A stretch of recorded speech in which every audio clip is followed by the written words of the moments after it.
अस्सलाम वालेकुम प्यारे बच्चों, कैसे हैं आप सब? ठीक हैं? बहुत अच्छी बात है। आज आपको पता है मैं आपके लिए क्या लेकर आई हूँ?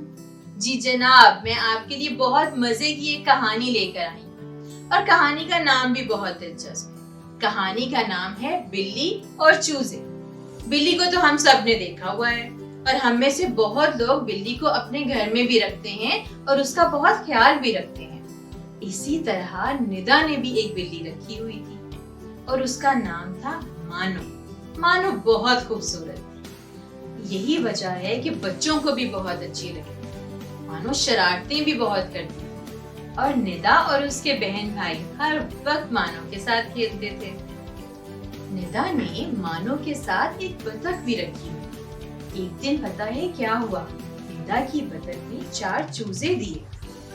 सब बहुत ही खुश थे क्योंकि चूजे बहुत प्यारे थे और वो हर वक्त घर में कैं करते रहते थे।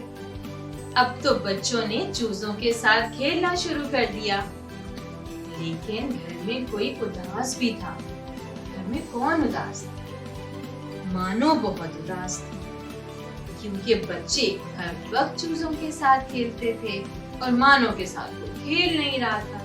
अम्मी जान भी ये देख रही कि बच्चे ना तो अब पढ़ाई पे ध्यान दे रहे हैं और ना ही वक्त पे खाना खा रहे हैं और ना ही वो मानो के साथ खेलते हैं और यही वजह थी कि मानो उदास भी थी।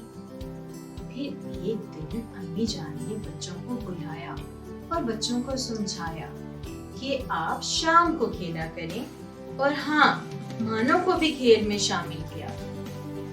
बच्चे बहुत परेशान। बच्चों ने कहा, अम्मी जान, लेकिन इसकी तो चूजों से दोस्ती ही नहीं है, फिर हम चूजों के साथ कब खेलेंगे? अम्मी जान ने कहा, कोई बात नहीं, साथ में खेलेंगे तो वो भी चूजों से दोस्ती कर लेगी।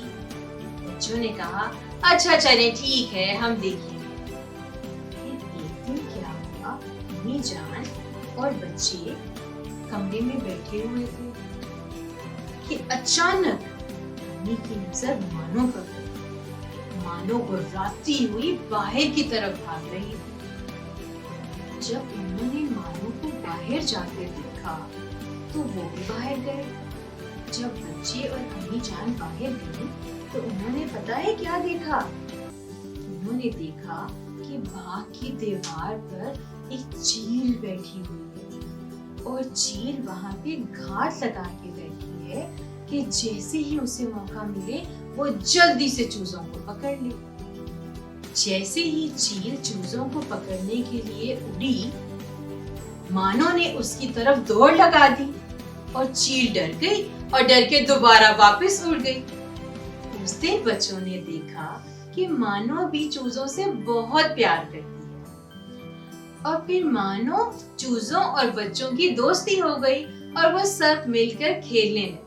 इस कहानी से हमने सीखा है कि दोस्ती एक खूबसूरत जज्बा है और हमें सबको मिलजुल कर रहना चाहिए।